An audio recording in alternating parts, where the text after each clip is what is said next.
नमस्कार, मैं डॉक्टर रूपम वर्मा आप सभी का स्वागत करती हूँ हमारे YouTube चैनल योगेश्वरम योग पे। हम कठ उपनिषद कर रहे थे। आज हमारा कठोपनिषद का तीसरा पार्ट है। आज हमारा कठोपनिषद जो है वो फिनिश हो जाएगा। इसके पहले हमने ईशावास्य उपनिषद और केन उपनिषद किया था। तो आज के इस वीडियो को शुरू करने से पहले आप सभी इसे लाइक, शेयर और सब्सक्राइब कर लें ताकि ये वीडियो ज़्यादा से ज़्यादा योग के स्टूडेंट तक पहुंच सके। एक क्षेत्र में अपनी श्रद्धा रखते हैं, योग के बारे में जानना चाहते हैं, योग के ग्रंथों के बारे में जानना चाहते हैं, पढ़ना चाहते हैं, उन तक ये वीडियो पहुंचे ताकि वो सारे लोग इसका लाभ उठा सके। साथ ही साथ मैं आपको ये बताना चाहूँगी कि यूट्यूब चैनल पे तो अभी तक हम कर ही रहे थे, निःशुल्क योग क्लासेस हो रही है। UGC नेट JRF की क्लासेस बिल्कुल निःशुल्क हो रही है आपको यूट्यूब पर। इसके अलावा हमने व्हाट्सएप ग्रुप बना रखा है, टारगेट JRF करके हमने व्हाट्सएप ग्रुप बना रखा है जिसमें आप जुड़ते हो और आप अपने सारे डाउट्स क्लियर करते हो। इसके अलावा हम रोज़ टारगेट बेस्ड अपना नेट JRF की प्रिपरेशन कर रहे हैं, जिसमें अभी हमारा पतंजलि योग सूत्र चल रहा है। पतंजलि योग सूत्र के जितने भी सूत्र हैं उनको टारगेट करके हम उनको याद करने की कोशिश कर रहे हैं, उनके व्याख्यान कर रहे हैं। साथ ही साथ हम उपनिषद भी कर रहे हैं और इसके अलावा कुछ लोग हमसे पेड वर्जन में जुड़े हुए हैं जो हमारे साथ डायरेक्ट ऑनलाइन माध्यम से जुड़ करके वेबएक्स या फिर गूगल मीट के थ्रू जुड़ करके डायरेक्ट हमसे नेट JRF की क्लासेस लेते हैं। तो जो भी स्टूडेंट जो इस वीडियो को देख रहे हैं, अगर उनकी इच्छा है कि अगर वो पेड वर्जन में आना चाहते हैं, डायरेक्ट हमसे जुड़ करके हमारे साथ क्लास करके हमसे प्रश्नोत्तरी करना चाहते हैं, जो भी डाउट्स है वो क्लियर करना चाहते हैं, तो प्लीज़ वो हमसे कांटेक्ट कर सकते हैं। मेरा कांटेक्ट नंबर आपको स्क्रीन के नीचे शो हो रहा होगा या फिर आपको डिस्क्रिप्शन बॉक्स में भी मेरा कांटेक्ट नंबर मिल जाएगा। तो आप मुझसे डायरेक्ट कांटेक्ट करके आप पेड वर्जन में जुड़ सकते हैं।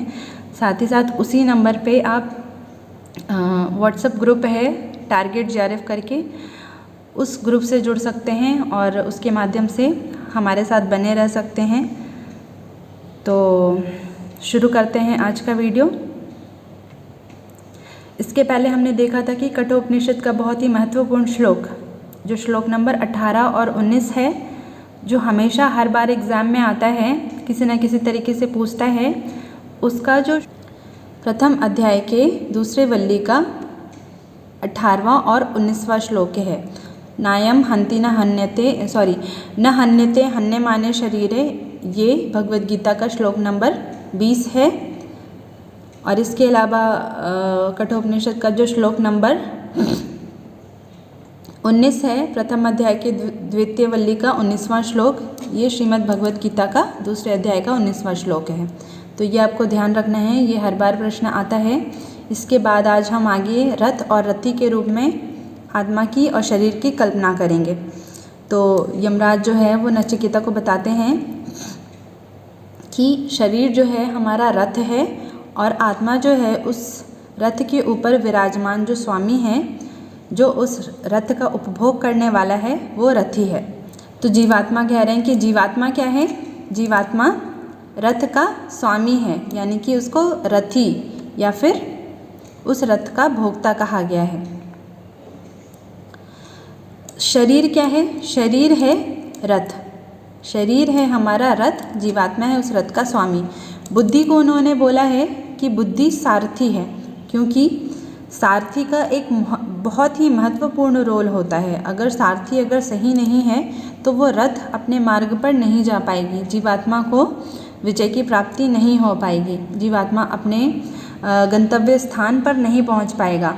जिस प्रकार से महाभारत के युद्ध में हमने देखा कि रथ का स्वामी कौन था? अर्जुन। और रथ का सारथी कौन था? श्री कृष्ण। श्री कृष्ण अर्जुन के सारथी थे, उसके रथ के सारथी थे। इसकी वजह से अर्जुन को उस युद्ध में विजय की प्राप्ति हुई। अगर हमारी बुद्धि श्री कृष्ण जैसी अगर सारथी है, अगर हमें सत्मार्ग पर ले जा रही है, तो बेशक हमारा जो जो जीवात्मा है, जो इस शरीर का जो रथी है, उसको मोक्ष की प्राप्ति होगी। लेकिन अगर बुद्धि रूपी जो सारथी अगर वो सही नहीं है, कि हमारी जो बुद्धि है अगर वो निश्चयात्मिका नहीं है, अगर वो निश्चय उसने नहीं कर रखा है, तो फिर वो अपने मार्ग से भटक जाएगी। ठीक है, तो बुद्धि क्या है? बुद्धि है सारथी। मन क्या है? लगाम है। बुद्धि ने लगाम को, मन को पकड़ रखा है। सारथी के हाथ में क्या होता है? लगाम होता है। ठीक है, तो बुद्धि ने मन को पकड़ रखा है, तो रथ जो है वो सही मार्ग में जाएगा। अगर बुद्धि ने लगाम को ढीला छोड़ दिया, सारथी ने लगाम को ढीला छोड़ दिया, तो रथ कहाँ इधर उधर भागेगा, अपने गंतव्य स्थान पर नहीं पहुँच पाएगा और बीच में ही भटक जाएगा। इंद्रियाँ क्या है? इंद्रियाँ को घोड़े कहा है। इंद्रियाँ क्या है? इंद्रियाँ घोड़े हैं, उस रथ में लगे हुए घोड़े। ठीक है, घोड़े को अगर ढीला छोड़ दिया जाए, लगाम को ढीला छोड़ दिया जाए, तो घोड़े इधर उधर भागने लगते हैं। और इंद्रियों के जो विषय हैं उनको बोला है घोड़ों के विचरने का मार्ग है। घोड़े जिस मार्ग में विचरते हैं वही इंद्रियों के विषय हैं। तो ये ध्यान से रखना है। ये मैच द फॉलोइंग में इस तरह से क्वेश्चन आता है कि जीवात्मा क्या है?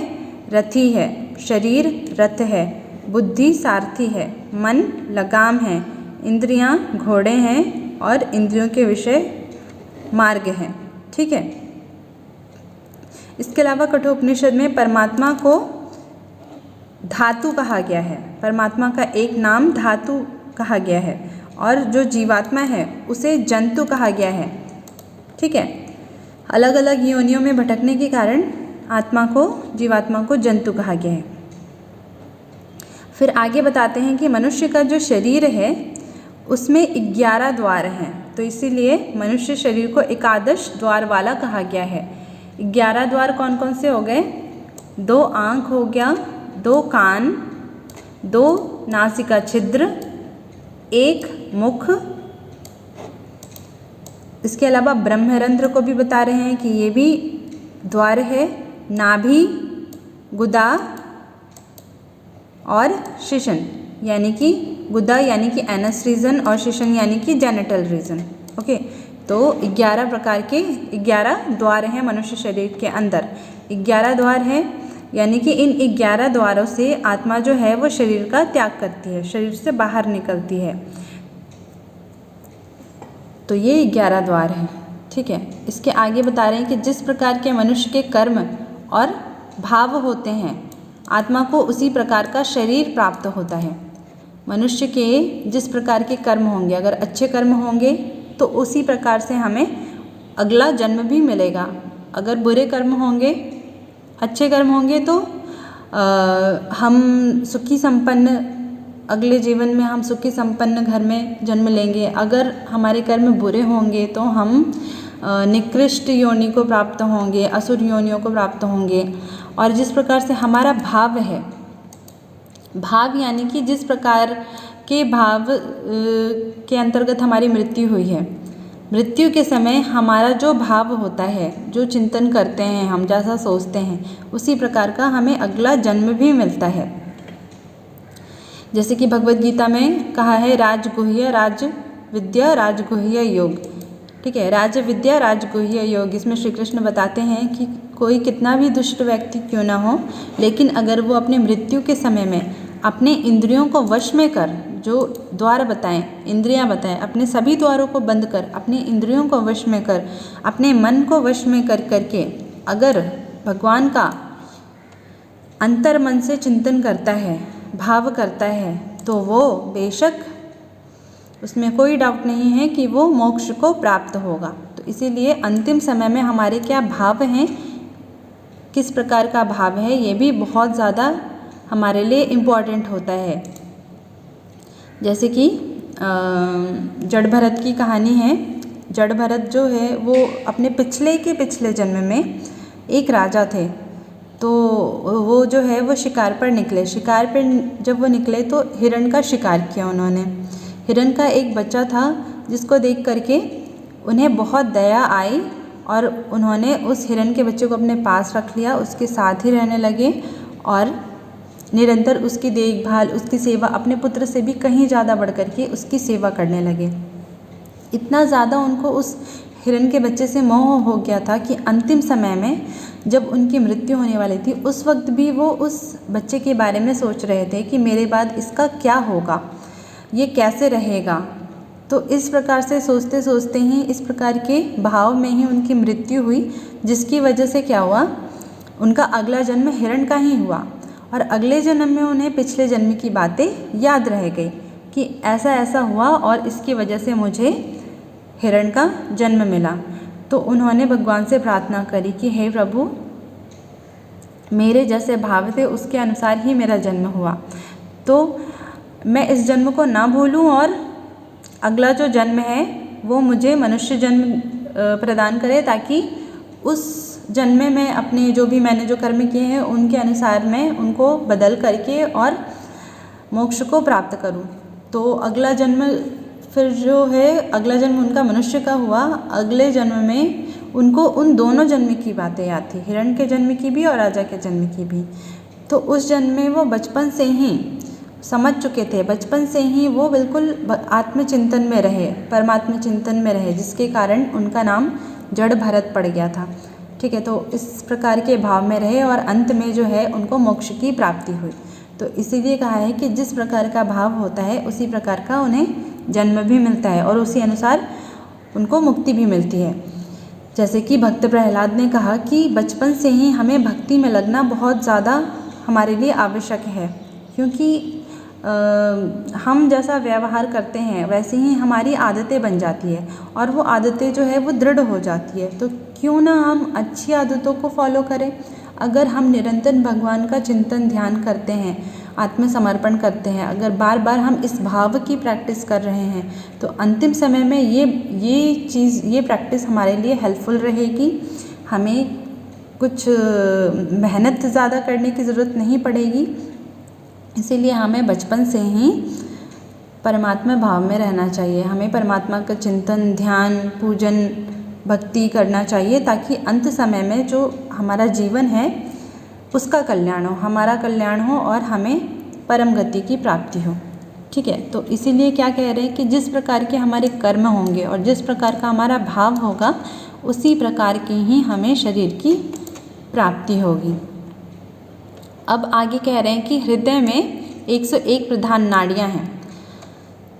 अन्य ग्रंथों के अनुसार शरीर में बहुत सारी नाड़ियाँ हैं। कईयों ने 72,000 नाड़ी बोला है, कईयों ने 72 करोड़ नाड़ियाँ बोला है। जैसे शिव संहिता में 72 करोड़ नाड़ियों के बारे में बोला है कि शरीर में 72 करोड़ नाड़ियाँ हैं, उससे भी अधिक हैं। हटियों के ग्रंथ में और अन्य ग्रंथ है उसमें 72,000 नाड़ियों का वर्णन है। तो पूरे शरीर की बात हुई है, लेकिन यहाँ पे हृदय में कह रहे हैं कि एकमात्र हृदय में 101 नाड़ी हैं जो प्रधान नाड़ियाँ कहलाती हैं। ठीक है, 101 प्रधान नाड़ियाँ। अब इनको 2 कैटेगरी में डिवाइड कर दिया गया। पहले तो बोला कि 100 नाड़ियाँ जो हैं इनमें से वो अन्य नाड़ियाँ हैं, यानी कि शरीर के अन्य पार्ट में स्थित है, और एक नाड़ी जो है वो सुषुम्ना नाड़ी। हम सभी इस नाड़ी को जानते हैं, सुषुम्ना नाड़ी, जो कि हमारे स्पाइनल कॉर्ड के मध्य में स्थित होती है। तो कहते हैं कि जो अन्य नाड़ियाँ हैं, 100 अन्य नाड़ियाँ हैं, वो हमें क्या करती है, नाना योनियों में ले जाती है। किस प्रकार? जैसे कि हमने ऊपर पढ़ा कि 11 द्वारों वाला शरीर है। तो हमने देखा होगा, हमने सुना होगा कि क्या होता है कि अगर हमारी मृत्यु अगर आँख से हो, नाक से हो, मुंह से हो, तो दोबारा से हम इस धरती पर लौट कर के आते हैं। यानी कि जब हमारी आत्मा अगर निकली तो हमारी आँखों से निकली। तो किसी की मृत्यु होती है तो देखा होगा कि आँखें खुली रह गई हैं, तो कहते हैं कि आँखों से इसकी आत्मा बाहर निकली। किसी का मुंह खुला रह जाता है तो कहते हैं मुंह से उसकी आत्मा बाहर निकली। सबसे निकृष्ट माना जाता है जिसकी आत्मा उसके गुदा स्थान से बाहर निकले या फिर उसके जेनिटल रीजन से बाहर निकले, तो वो सबसे निम्न योनि को प्राप्त होता है। तो इस प्रकार से जो 100 अन्य नाड़ियाँ हैं, इसके द्वारा अगर आत्मा हमारी बाहर निकलती है तो निश्चित है कि आत्मा जो है वो अन्य नाना योनियों में फिर से भटकेगी। लेकिन जो सुषुम्ना नाड़ी है, ये क्या है, ये ब्रह्मरंध्र तक ले जाती है हमें। तो अगर सुषुम्ना नाड़ी से हमारा प्राण होते हुए ब्रह्मरंध्र से बाहर निकलता है, सुषुम्ना नाड़ी के मार्ग से होते हुए ब्रह्मरंध्र से अगर वो बाहर निकलता है तो ये हमारे मुक्ति का मार्ग प्रशस्त करता है, यानी हमें मुक्ति प्रदान करता है। तो इस प्रकार से प्रश्न में आ सकता है कि आया भी था कि हृदय में कितनी नाड़ियाँ हैं, तो 101 प्रधान नाड़ियाँ हैं। या 101 नाड़ियाँ कहाँ स्थित है, तो हृदय में स्थित है। ठीक है, इस प्रकार से करना है। तो 101 नाड़ियों में से कितनी नाड़ी जो है वो हमें अन्य योनियों में ले जाती है, कौन सी नाड़ी हमें मुक्ति का मार्ग दिखाती है, इस प्रकार से प्रश्न आ सकता है। तो वो आप ध्यान में रखिएगा। आगे कहते हैं कि ईश्वर को कौन जान सकता है। ईश्वर को जो जान सकता है उसे कहा है अक्रतु। अक्रतु यानी कि निष्काम कर्म करने वाला, निष्काम कर्म करने वाला ही ईश्वर को जान सकता है, ईश्वर को देख सकता है। तमः क्रतु पश्यति यानी कि वो निष्काम कर्म करने वाला मनुष्य ही उस ईश्वर को देख सकता है। तम क्रतुः पश्यति, उसे तम अक्रतुः, तम उसे निष्काम कर्म करने वाला, अक्रतु पश्यति यानी कि देख सकता है। ठीक है, तो ईश्वर को कौन देख सकता है, कौन जान सकता है, जो निष्काम कर्म योगी है। फिर आगे कह रहे हैं कि दृढ़ निश्चय तथा तत्व भाव द्वारा परमात्मा का हृदय में साक्षात्कार किया जा सकता है। परमात्मा का साक्षात्कार कहाँ किया जाता है, हृदय में परमात्मा का साक्षात्कार किया जाता है। किसके द्वारा, तो दृढ़ निश्चय के द्वारा तथा तत्व भाव के द्वारा। ठीक है, दृढ़ निश्चय और तत्व भाव के द्वारा परमात्मा का साक्षात्कार किया जाता है। कहाँ, हृदय में किया जाता है। ठीक है, तो इसे ध्यान में रखना है। आगे बता रहे हैं न नरेणावरेण प्रोक्त एष सुविज्ञेयो बहुधा चिन्तयमानः अनन्य प्रोक्ते गतिरत्र नास्त्यणीयान् यतर्क्य मणु प्रमाणात्। ये है प्रथम अध्याय के द्वितीय वल्ली के 8वें श्लोक में। इस श्लोक में कह रहे हैं कि अल्पज्ञ मनुष्य के द्वारा बताए जाने पर, उनके अनुसार बहुत प्रकार से चिंतन किए जाने पर भी यह आत्मा रूपी जो तत्व है, आत्मा का तत्व है, वो समझ में नहीं आता। किसी दूसरे ज्ञानी पुरुष के द्वारा उपदेश न किए जाने पर इस विषय में मनुष्य का प्रवेश नहीं होता, क्योंकि यह आत्मा अत्यंत सूक्ष्म वस्तु से भी अधिक सूक्ष्म है। इसीलिए इस प्रकार का तर्क है। अब क्या तर्क दे रहे हैं, पहले तो बोला कि आत्मा क्या है, अत्यंत सूक्ष्म वस्तु से भी कहीं अधिक सूक्ष्म है, यानी कि इसका जो विषय है बहुत ही सूक्ष्म है।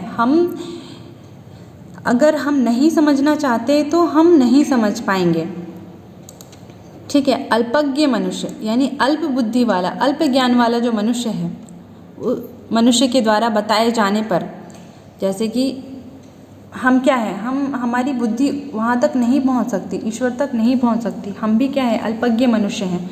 तो हमारे द्वारा बताए जाने पर, उनके अनुसार बहुत प्रकार से चिंतन किए जाने पर भी, जैसे कि कोई अगर आत्मा के बारे में किसी ने पढ़ा, वो किसी और को बता रहा है, किसी और को बताया उसने, सुनने वाले ने बहुत तरीके से, जिस प्रकार से उसने बताया उस प्रकार से विचार किया, सोचा, समझा, जानने की कोशिश करी, लेकिन वो नहीं समझ सकता।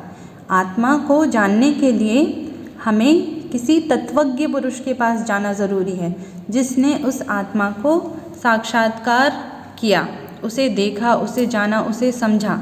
उसके बताए बिना हम कितना भी पढ़ ले, कितना भी सुन ले, कितना भी जान ले, हम आत्मा को नहीं समझ सकते। ठीक है, ये कह रहे हैं कि अल्पज्ञ मनुष्य के द्वारा, बताने वाला कौन है, अल्प बुद्धि का, अल्प ज्ञान का मनुष्य है, उसके द्वारा अगर बताया जा रहा है आत्मा के बारे में, आत्मा के विषय के बारे में, तो बहुत कितना भी चिंतन मनन निधिध्यासन कर लो, लेकिन नहीं समझ आ सकता, आत्मा का तत्व समझ में नहीं आता। लेकिन अगर किसी दूसरे ज्ञानी पुरुष के द्वारा उपदेश अगर दिया जाता है, कोई ज्ञानी पुरुष जो उसका ज्ञाता है, जो आत्मज्ञाता है, आत्मदृष्टा है, अगर उसके द्वारा उपदेश दिया जा रहा है तभी उस आत्मा का रहस्य समझ में आ सकता है, क्योंकि आत्मा सूक्ष्म से भी सूक्ष्म है, इसीलिए तर्क के योग्य है। तो इस बात को हमें ध्यान में रखना है। आगे श्लोक नंबर 23 में कह रहे हैं, प्रथम अध्याय के द्वितीय वल्ली के श्लोक नंबर 23 में क्या कह रहे हैं? नायम आत्मा प्रवचनेन लभ्यो न मेधया न बहुना श्रुतेन यमे वैश वृणुते तेन लभ्यस्तस्यैष आत्मा वृणुनुते तनुम स्वाम। अर्थात कि यह आत्मा न तो प्रवचन से, न बुद्धि से और न ही बार बार सुनने से ही प्राप्त हो सकता है। अगर हम बार बार आत्मा के बारे में बोल रहे हैं, चर्चा कर रहे हैं, अपनी बुद्धि लगा रहे हैं, बहुत सारे प्रवचनों को सुन रहे हैं, तो भी इस आत्मा का रहस्य समझ में नहीं आ सकता। जिसको यह स्वीकार कर लेता है उसके द्वारा ही प्राप्त किया जा सकता है। ठीक है, जिसको इस आत्मा ने यानी कि उस परमात्मा ने जिसको स्वीकार कर लिया, जैसे कि गुरु किसी शिष्य को जब रखता है अपने पास, ज्ञान का अधिकारी मानता है, तो उसके पहले वो उसको हर तरीके से उसकी परीक्षा लेता है कि क्या ये सुयोग्य पात्र है, इस ज्ञान के योग्य है या नहीं है। जब तक वो उसको गुरु उस शिष्य को उस ज्ञान के योग्य नहीं मानता है, तब तक वो उसको वो ज्ञान नहीं देता। जैसे कि इसी उपनिषद में यमराज जो हैं, जब नचिकेता ने आत्म तत्व को जानने की इच्छा व्यक्त करी, अपने तीसरे वरदान में आत्मा का ज्ञान मांगा, तो पहले यमराज ने हर तरीके से उसे प्रलोभन दिया। दूसरा कोई अगर व्यक्ति होता तो वो उस प्रलोभन में ज़रूर आ जाता, लेकिन नचिकेता नहीं आया क्योंकि वो सुयोग पात्र था। तो पहले उन्होंने नचिकेता की परीक्षा ली हर तरीके से। उसके बाद जब उन्होंने देखा कि नहीं, ये सुयोग्य है, इस ज्ञान के लायक है, इस ज्ञान का अधिकारी है, तभी उन्होंने नचिकेता को आत्मतत्व का ज्ञान दिया। ठीक है, तो उसी प्रकार से जो परमात्मा है वो भी अपने भक्तों को, मनुष्यों को देखते हैं कि कौन आत्मा को जानने का अधिकारी है, कौन इसका पात्र है। तो जब परमात्मा उस मनुष्य को, उस भक्त को स्वीकार कर लेता है, उसको ही वो अपना दर्शन यानी कि आत्मस्वरूप का साक्षात्कार कराता है। तो यही बात यहाँ पे की जा रही है कि आत्मा प्रवचन से, बुद्धि से तथा बहुत बार बार सुनने से भी प्राप्त नहीं हो सकता। जिसको यह स्वीकार कर लेता है उसके द्वारा ही प्राप्त किया जा सकता है, क्योंकि यह आत्मा उसके लिए अपने यथार्थ स्वरूप को उसके सामने प्रकट कर देता है। जब वो उसको अपना योग्य मान ले,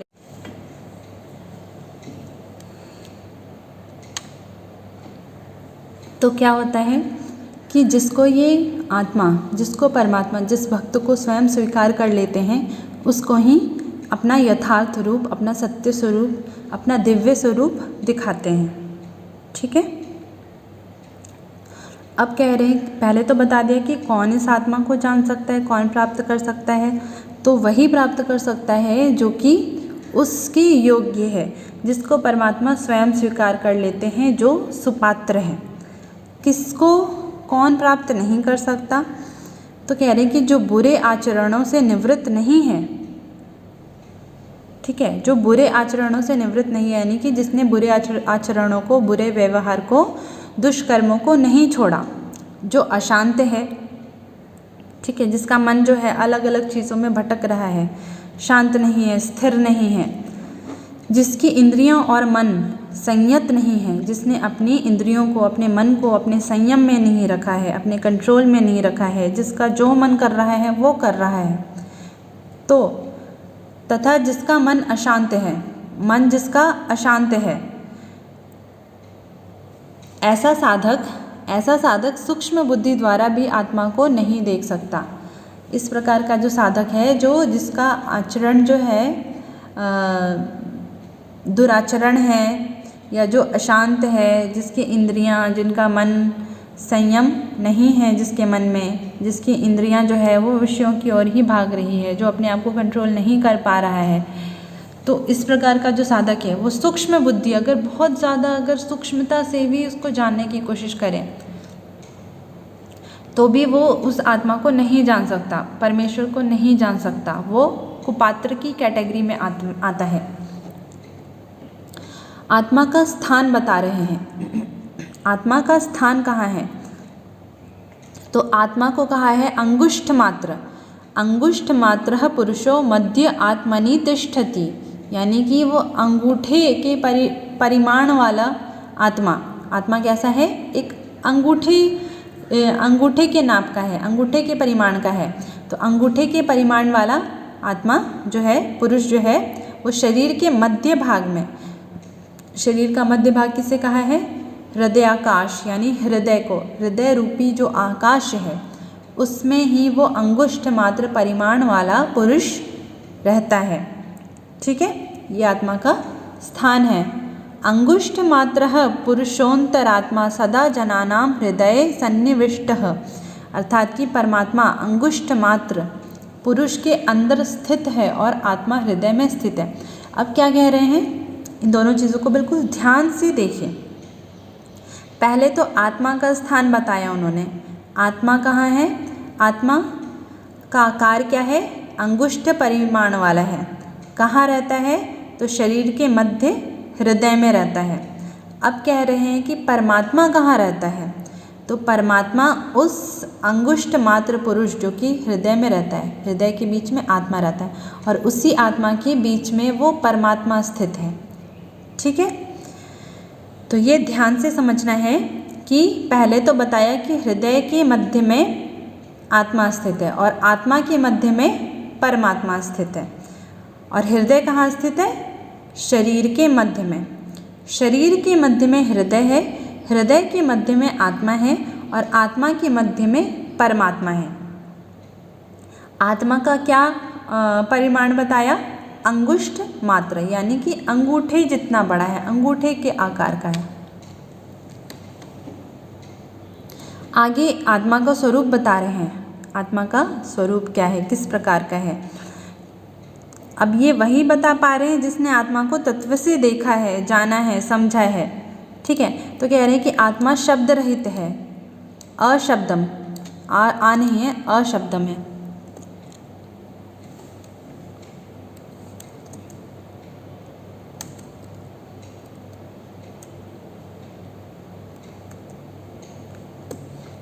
अशब्दम है। स्पर्श रहित यानी अस्पर्शम, रूप रहित है। आत्मा क्या है? आत्मा का कोई रूप नहीं है, आत्मा का कोई शब्द नहीं है, वो बोल नहीं सकता, स्पर्श नहीं कर सकता, आत्मा का कोई रूप नहीं है, इसलिए अरूपम बोला है। रस रहित यानी कि उसका कोई रस नहीं है, इसलिए अरसम। गंध रहित, अगंधवत, अविनाशी, अव्ययम, नित्य, अनादि, अनंत, महत से भी श्रेष्ठ है। महत यानी कि जो मूल प्रकृति है, जो प्रकृति माँ है, जो कि परमात्मा की संगिनी है, उस महत से भी श्रेष्ठ है आत्मा। सत्य तत्व है, यानी कि सत्य है, ध्रुवम। ठीक है, तो ये हो गया आत्मा का स्वरूप। आत्म साक्षात्कार के उपाय क्या हैं? किस प्रकार से हम उस आत्मा को जान सकते हैं, उसका साक्षात्कार कर सकते हैं? तो इस विषय में कहते हैं कि परमेश्वर को कोई चर्म चक्षु द्वारा नहीं देख सकता। ठीक है, परमेश्वर यानी परमेश्वर को जो आत्मा के मध्य में स्थित है, या फिर आत्मा को कोई चर्म चक्षु यानी कि जो हमारे जो आँख है, जो नॉर्मल आँखें हैं, चर्म यानी कि चमड़े की आँखों के द्वारा, मांस की आँखों के द्वारा, या फिर ये स्थूल दृष्टि से चर्म चक्षुओं द्वारा नहीं देख सकता, परंतु मन से बारंबार चिंतन कर, मन से अगर हम बार बार उसका चिंतन करते हैं, ध्यान करते हैं, उसके स्वरूप का चिंतन करते हैं, तो ध्यान में लाया हुआ आत्मा निश्चल और निर्मल हृदय से और विशुद्ध बुद्धि द्वारा देखने में आता है। ठीक है, तो इस बात को ध्यान से समझना है कि सबसे पहले तो क्या कह रहे हैं कि खुली आंखों से हम नहीं देख सकते। कैसे देखना होगा? हमें मन से देखना होगा। मन से पहले तो चिंतन करना होगा। चिंतन करके हम चिंतन करेंगे, ठीक है, यानी कि हम उस चीज़ की धारणा कर रहे हैं। उसके बाद हम ध्यान में लेकर के आएंगे, अब हमारी कंटिन्यूटी बन जाएगी उस चीज़ के ऊपर। तो ध्यान में लाया वो आत्मा हृदय में बुद्धि के द्वारा देखा जाता है। आत्मा क्या? निश्चल और निर्मल हृदय में, निश्चल और निर्मल, ठीक है, अनिर्मल हृदय में नहीं। जिसका हृदय मलिन है, जिसके हृदय में अविश्वास है, उस हृदय में आत्मा नहीं प्रकट होता, निर्मल हृदय में प्रकट होता है। तो चिंतन करने के बाद ध्यान के द्वारा हृदय में देखा जाता है, बुद्धि द्वारा, ध्यान और बुद्धि के द्वारा हृदय में देखा जाता है। किस प्रकार की बुद्धि? तो विशुद्ध बुद्धि, जो परमात्मा का चिंतन करते करते जो शुद्ध हो गई है, शुद्ध से भी शुद्ध यानी विशुद्ध हो गई है, तो उस बुद्धि के द्वारा आत्मा को देखा जाता है। जो इसे जानता है वो अमृत स्वरूप हो जाता है। अब आत्मा को जानने वाले को क्या बोला है? विदु, ठीक है, विदु, विदुषी, विदुः, वो अमृत स्वरूप हो जाता है, यानी अमृता भवन्ति। क्या हो जाता है? अमृता भवन्ति, यानी कि अमृत स्वरूप। अमृत स्वरूप परमात्मा को जानने वाला, उसका साक्षात्कार करने वाला स्वयं भी अमृत स्वरूप हो जाता है। आगे बता रहे हैं कि आत्म अनुभूति का क्या महत्व है, आत्म साक्षात्कार करने का क्या महत्व है। इंद्रियेभ्यः परा ह्यार्था अर्थेभ्यश्च परम मनः मनसस्तु परा बुद्धिरेरात्मा महान परः। श्लोक नंबर 10 में कहते हैं कि इंद्रियों से भी बलवान, हमारी जो इंद्रियां हैं, ठीक है, इंद्रियों से भी बलवान उनके विषय हैं, उनसे प्रबल हैं, बलवान है, कहीं ज़्यादा बलवान है, क्योंकि विषय ही इंद्रियों को अपनी ओर खींचते हैं। इसीलिए इंद्रियों से बलवान क्या है? विषय है। विषयों से भी प्रबल क्या है? मन है। विषयों से ज़्यादा प्रबल क्या है? मन है। मन जो है, मन चाहे तो अपने आप को कंट्रोल भी कर सकता है या फिर विषयों में लगा सकता है। इसलिए बोला है कि मन जो है वो विषयों से भी प्रबल है। मन से भी प्रबल क्या है? बुद्धि। बुद्धि, क्योंकि बुद्धि मन को कंट्रोल करती है, ठीक है। इंद्रियों को कंट्रोल करते हैं उनके विषय, विषयों को कंट्रोल करता है मन, और मन को कौन कंट्रोल करता है? बुद्धि। इसलिए बुद्धि मन से भी ज़्यादा बलशाली है। फिर कह रहे हैं कि बुद्धि से भी कहीं गुना बलशाली जो है वो आत्मा है, क्योंकि आत्मा बुद्धि को भी कंट्रोल करता है, क्योंकि सबका स्वामी होने के कारण अत्यंत श्रेष्ठ और बलवान है। आत्मा क्या है? सभी का स्वामी है, इसीलिए श्रेष्ठ है और इन सबसे बलवान है। अब कह रहे हैं कि आत्मा तो बलवान है ही, लेकिन जीवात्मा से भी श्रेष्ठ कौन है? अव्यक्त माया, जो मूल प्रकृति है, जो परा प्रकृति है, वो क्या है? जीवात्मा से भी श्रेष्ठ है, इससे भी बलवान है। इससे भी बलवान आकार रहित परम पुरुष है। जो प्रकृति है, जो अव्यक्त माया है, वो क्या है? अव्यक्त माया, वो कहते हैं कि परमात्मा की भी दासी है, यानी कि परमात्मा का कंट्रोल माया के ऊपर है, क्योंकि वो परमात्मा से ही प्रकट हुई है। जिस प्रकार से आत्मा परमात्मा से प्रकट हुआ है, उसी प्रकार से परमात्मा की जो माया है, अव्यक्त माया है, प्रकृति है, वो भी परमात्मा से ही प्रकट हुई है। तो जो आकार रहित परम पुरुष है, वो अव्यक्त माया से बलवान है, जिसे जानकर जीवात्मा मुक्त हो आनंदमय ब्रह्म को प्राप्त हो जाता है। किसे जानकर? आकार रहित परम पुरुष को जानकर के। यहाँ पे परमात्मा के निराकार स्वरूप की चर्चा हुई है। तो उस निराकार परमात्मा को जान करके जीवात्मा आनंद विभोर हो जाता है तथा ब्रह्म को, परम शांति को, परम पुरुष को प्राप्त हो जाता है। यच्छेद्वांग मनसी प्रागस्तद्यच्छे ज्ञान आत्मनि ज्ञानमात्मनि महति नियच्छेत द्यच्छेच्छांत आत्मनि। आगे कह रहे हैं कि बुद्धिमान साधक को चाहिए कि इंद्रियों को मन में विलीन करें। इंद्रियों को कहाँ? मन में विलीन कर दे।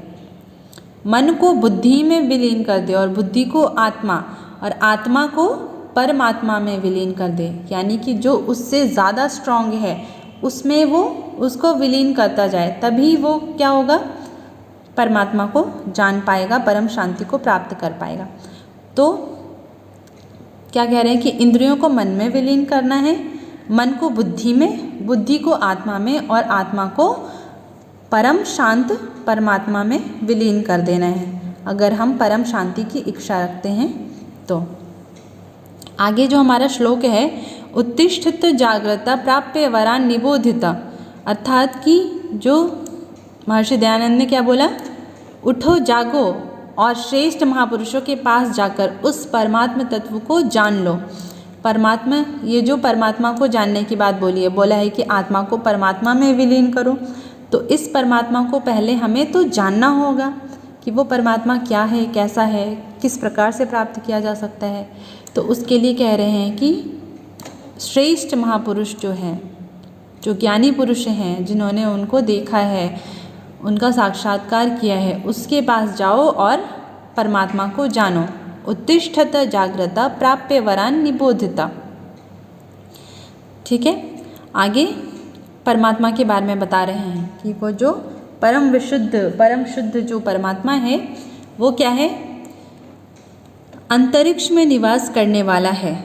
ठीक है, अंतरिक्षत, अंतरिक्ष में निवास करने वाला वसु है। परमात्मा क्या है? अंतरिक्ष में निवास करने वाला। अंतरिक्ष में निवास करता है इसलिए उसको वसु कहा गया है। अंतरिक्ष सत यानी अंतरिक्ष में निवास करने वाला, अंतरिक्षत वसु। घरों में निवास, उपस्थित, घरों में उपस्थित होने वाला अतिथि है। घरों में निवास नहीं, घरों में उपस्थित होने वाला। जो हमारे घरों में आते हैं, दूरेण सत, जो घरों में उपस्थित होते हैं वो दूरेण सत बोला है उनको, यानी कि अतिथि। इसलिए कहते हैं कि अतिथि देवो भव, अतिथि के रूप में जो भी अतिथि आते हैं उनको हमें आदर सत्कार करना चाहिए, उनका परम सत्कार करना चाहिए, क्योंकि घरों में जो उपस्थित होते हैं परमात्मा, उनको अतिथि कहा गया है। अंतरिक्ष में रहने के कारण वसु, घरों में स्थित होने के कारण अतिथि, यज्ञ की वेदी पर स्थापित होने के कारण, यज्ञ की वेदी पर परमात्मा किस रूप में स्थापित होते हैं? अग्नि के रूप में, इसलिए उनको वेदीसत बोला। वेदीसत कि यज्ञ की वेदी पर अग्नि के रूप में स्थापित होते हैं। यज्ञ में आहुति डालने वाला होता क्या है? परमात्मा ही क्या है? यज्ञ में आहुति डालने वाला होता कहलाता है। मनुष्यों में रहने वाला नृसत, मनुष्य के अंदर रहने के कारण नृसत। देवताओं में रहने वाला वरसत।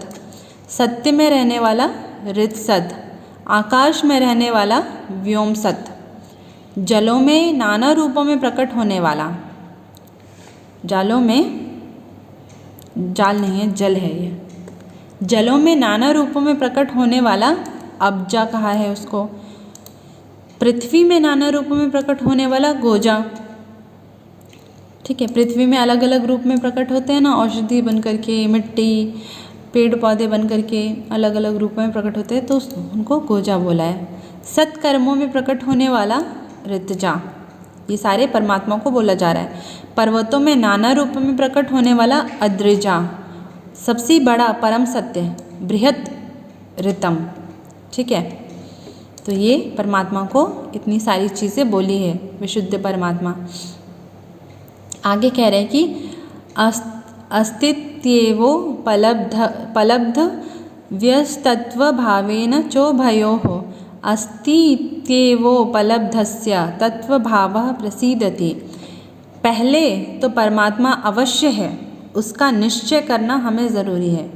परमात्मा है या नहीं है, पहले अगर हमारे अंदर ये डाउट है, जब तक हमें डाउट है कि परमात्मा सच में है या नहीं है, तब तक वो हमें अप्राप्त है। क्योंकि परमात्मा को प्राप्त करने के लिए सबसे पहले हमें उसके ऊपर अटल विश्वास करना ज़रूरी है, निश्चय करना ज़रूरी है कि वो अवश्य है।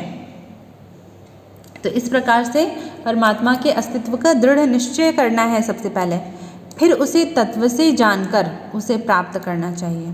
पहले तो जब तक हम निश्चय ही नहीं करेंगे, हम उसको जानने की कोशिश कैसे करेंगे? और जब हम निश्चयपूर्वक उसको जानने की कोशिश करते हैं तब हम उसे अवश्य ही प्राप्त कर लेते हैं। इन दोनों प्रकारों में परमात्मा के होने का निश्चय कर उसकी सत्ता को स्वीकार करने वाले साधक के लिए परमात्मा अपने स्वरूप को साधक के शुद्ध हृदय में स्वयं ही प्रकट कर देते हैं। अगर हमें परमात्मा के ऊपर निश्चय है, दृढ़ विश्वास है, तो उस विश्वास के कारण परमात्मा स्वयं ही हमारे हृदय में प्रकट हो जाते हैं और हमें अपना दर्शन देते हैं। आगे वेदांत का सनातन उपदेश क्या है कि हृदय की संपूर्ण ग्रंथियां खुल जाने पर जब मरण धर्मा मनुष्य इसी शरीर में अमर हो जाता है, इसे ही सनातन उपदेश कहा है। क्या कहा है? सनातन उपदेश क्या है? वैदिक उपदेश या वेदांत उपदेश। जब हृदय की सारी ग्रंथियाँ, ठीक है, जितनी नाड़ियाँ हैं सब खुल गई, मल रहित हो गई, दिव्य हो गई, तब मरण धर्मा पुरुष, मरण धर्मा क्यों बोला है? क्योंकि मनुष्य का धर्म है, अगर वो जन्म लिया है अगर मनुष्य ने, तो वो अवश्य ही मरेगा। ठीक है, इस धरती पे कोई अमर नहीं हो सकता, इसीलिए मरण धर्मा मनुष्य बोला है। तो जब हृदय की ग्रंथियाँ खुल जाती है तो मरण धर्मा मनुष्य इसी शरीर के रहते हुए ही अमर हो जाता है। यानी जिस तरह से भीष्म पितामह को इच्छा मृत्यु की प्राप्ति हुई थी, शरीर रहते हुए भी वो अमर थे, मरण धर्मा होते हुए भी वो अमर हो गए थे। तो इसी प्रकार से मरण धर्मा मनुष्य इसी शरीर में अमर हो जाता है। इसी शरीर में अमर होने का मतलब क्या हो गया? पहले तो उसको मरण धर्मा बोल दिया, दूसरा कह रहे कि शरीर में ही अमर हो जाएगा। ऐसा कैसे? तो ऐसा जो है इस प्रकार से होता है कि अगर कोई मनुष्य इस प्रकार का कर्म करता है, जैसे जितने भी साधु संत हैं, ज्ञानी पुरुष हैं, संत पुरुष हैं, संत स्त्रियां हैं, विदुषी स्त्रियां हैं, वो नहीं हैं, लेकिन अभी तक उनका नाम जो है, उनके नाम को हम जानते हैं, हम आदर से सत्कार से उनको पूजते हैं, उनको प्रणाम करते हैं। ये क्या है? उनके प्रतीक की पूजा करें, उनके नाम की हम पूजा कर रहे हैं, उनका नाम अमर है। शरीर किसी का भी अमर नहीं होता। कोई कितना भी ज्ञानी है, कितना भी बड़ा योगी है, लेकिन उसका शरीर जो है, उसे शरीर को छोड़ना ही है, शरीर का त्याग करना ही है। अमर क्या होता है? उसका नाम, उसके कर्म अमर होते हैं। इसीलिए बोला है कि हृदय की ग्रंथियाँ खुल गई। जब हृदय की ग्रंथियाँ खुल गई तो वो मनुष्य, वो परमात्मा का स्वरूप हो गया। वो हर मनुष्य को अपने तरह देखेगा, प्रेम से देखेगा, किसी से भी द्वेष नहीं करेगा, घृणा नहीं करेगा। तो ऐसा करने से क्या हुआ? वो मनुष्य जो है उसका नाम अमर हो गया, हर कोई उससे प्रेम करेगा।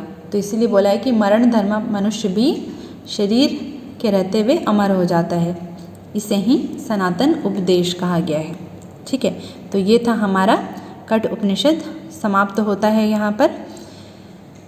इससे जुड़ा अगर कोई प्रश्न है, आपको कहीं पे किसी भी प्रकार का डाउट है, कन्फ्यूज़न है, नहीं समझ में आया, तो आप कमेंट कर सकते हो। नहीं तो नीचे व्हाट्सअप नंबर जो दिया है उसमें आप हमारे ग्रुप से जुड़ करके, टारगेट JRF नामक जो ग्रुप है उसमें जुड़ करके आप हमसे डायरेक्ट जुड़ सकते हो, हमसे बातें कर सकते हो, सब्जेक्ट रिलेटेड, कोर्स रिलेटेड, और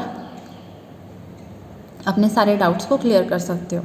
ठीक है, तो फिर से बोलूँगी कि इस वीडियो को ज़्यादा से ज़्यादा लाइक, शेयर, सब्सक्राइब करें। जिन्होंने अभी तक सब्सक्राइब नहीं किया है वो सब्सक्राइब कर ले, ताकि सारे वीडियोस उनको टाइम पे मिलते रहें। और आपस में अपने दोस्तों को, अपने फैमिली में शेयर करें, ताकि वो इस वीडियो का लाभ उठा सकें।